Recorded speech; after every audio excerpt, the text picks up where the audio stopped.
Bienvenue sur cette vidéo chers passionnés, ici Spartan et on continue avec les vidéos gratuites du programme indispensable, cette série de cours premium disponible sur digitalpainting.school. Cette vidéo est la suite des précédents, toujours issus du chapitre 0 et 1 de la partie 3 qui est dédiée au texturing photo en digital painting. Je te rappelle au passage que lorsque je fais mention des fichiers de cours ou d'exercices à télécharger, tu peux les télécharger gratuitement depuis le site, le lien est dans la description sous la vidéo. Et sur ce, bon visionnage.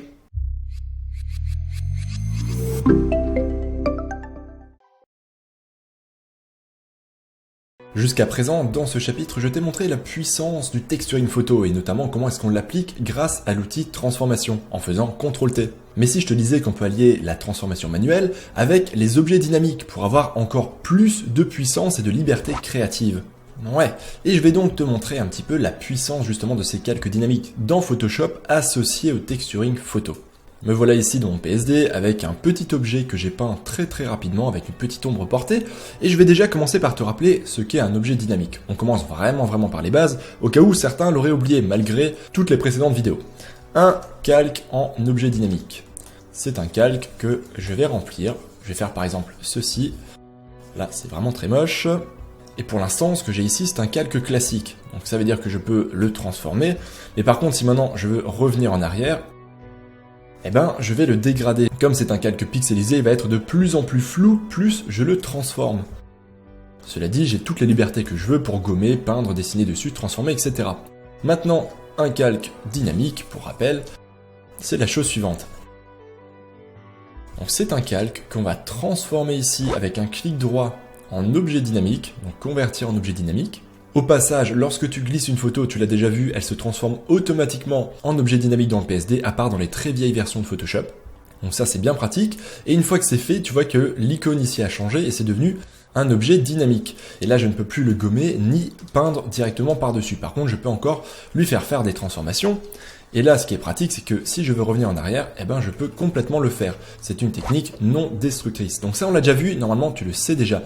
Mais le gros intérêt dans ce que je veux te montrer maintenant, c'est qu'on peut changer cette texture en double-cliquant dessus. Donc je double-clique là-dessus. Je vais par exemple changer sa couleur avec CTRL-U. Je valide, je fais CTRL-S. Et là, quand je reviens dans mon PSD d'origine, comme tu peux le voir, la couleur a changé. Et ça, c'est quelque chose qui va nous servir directement en texturing photo. D'ailleurs, tu l'as déjà vu de toute manière dans les précédents cours, démos et exercices. Puisque plusieurs fois dans les vidéos, j'ai double-cliqué sur les textures, je suis rentré dans le calque d'origine pour faire des modifications directement dessus. Mais nous, on va aller un petit peu plus loin. Cette fois-ci avec la transformation de déformation. Alors, j'en arrive à mon petit objet. Je vais afficher maintenant les lines dessus, histoire que tu comprennes un petit peu mieux son volume. Tu l'as compris, en texturing photo, si on veut des textures réalistes, il faut que la texture colle parfaitement, ou en tout cas le plus possible, à la texture, à la forme et au volume de l'objet. La texture agit un petit peu comme un vêtement qui va épouser la forme de notre corps. Maintenant, j'affiche ici le calque Gay Friendly absolument magnifique de couleur arc-en-ciel que j'avais gardé de côté. Ce calque, je vais le transformer tout de suite en objet dynamique. Pour cela, je fais un clic droit, convertir en objet dynamique. Ce n'est maintenant plus un calque pixelisé, je fais CTRL-T, je vais maintenant le faire épouser la forme de mon petit objet. Donc d'abord, comme toujours, je fais coïncider sa perspective avec celle de l'objet, comme on l'a vu dans la première sous-partie du chapitre. Voilà. Ensuite, je fais clic droit, déformation, et maintenant je vais vraiment lui faire épouser la forme de ce dernier. Donc pour ça, je déplace les coins sur les coins de l'objet. Je me concentre d'abord, petit conseil que je te donne, sur les contours de silhouette.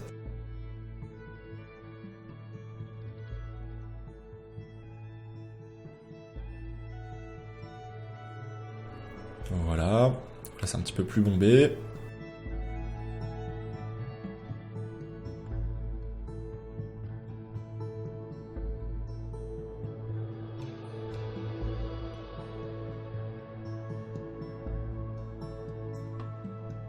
Et ensuite, je clique sur l'intérieur du calque, juste ici, pour remonter les lignes et avoir ce petit côté bombé que je recherche.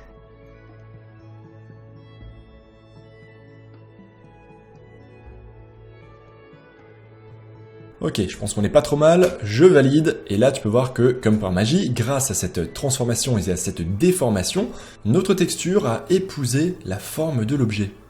Je vais juste plaquer ici ma texture sur mon objet, donc je fais juste un masque d'écrêtage, comme ça ne dépasse pas.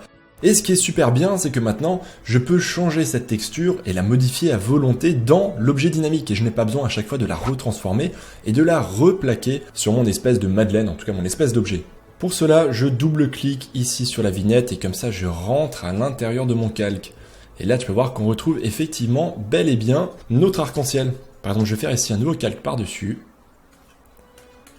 Je vais me faire très rapidement en quelques coups de brush une espèce de gris. Hop, à la va-vite. Je fais CTRL S. Et lorsque je reviens ici, tu peux voir que j'ai effectivement la grille qui est apparue sur la madeleine et qui en plus de ça épouse bel et bien la forme qu'on recherchait au début. Et par ailleurs, ça va encore plus loin car ce qui est vraiment génial avec les calques dynamiques, c'est que comme je l'ai dit, on peut toujours revenir en arrière, que ce soit lorsqu'on ajoute un filtre ou lorsqu'on fait une transformation, y compris une déformation. Par exemple, si je raffiche ici mes lines qui correspondaient au contour de l'objet, je vais les rendre un peu plus visibles.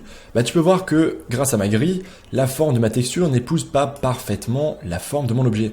Eh ben pas de souci, je retourne ici sur l'objet dynamique, je refais CTRL T, je refais un clic droit, déformation, et là je retrouve mes précédents réglages, chose que tu n'as pas avec un calque classique. Et maintenant, je vais pouvoir modifier ça pour que ça colle un petit peu plus à ce que je recherche.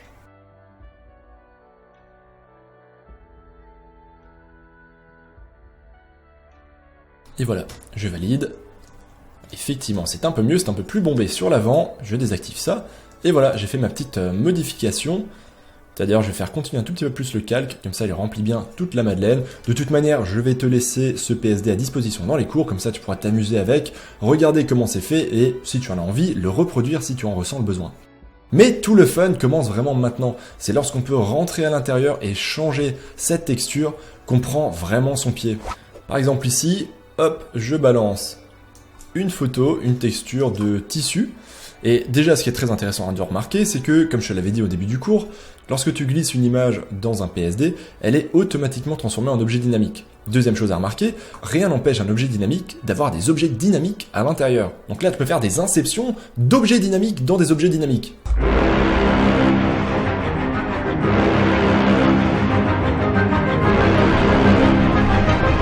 Wouh, incroyable. Maintenant, je fais CTRL S, je retourne sur mon objet, et hop, comme par hasard, tu vois que j'ai pu changer la texture en un clin d'œil de mon objet. Si maintenant je n'aime pas cette texture, que j'ai envie d'en tester une autre, tout en gardant la transformation et le plaquage sur l'objet, rien ne m'en empêche. Si j'ai par exemple envie de glisser cette texture d'écorce, hop, je la place dessus, je fais CTRL S, je reviens et j'ai une texture qui est plaquée sur l'objet. Ah, et j'ai failli oublier, ce qui est super puissant, c'est qu'évidemment, cet objet dynamique, on peut aussi changer son mode de fusion. Donc non seulement je peux lui faire une transformation et même une déformation, je peux ensuite changer en un seul clic la texture à l'intérieur, elle restera plaquée, mais en plus de ça, je peux la passer en incrustation, par exemple, si j'en ai envie, sans aucun problème. Je vais revenir en arrière, histoire que tu le vois bien, je vais créer un nouveau calque par-dessus mon objet. Je vais lui mettre simplement quelques petites bandes de couleurs, juste pour qu'on ait quelque chose à voir à travers.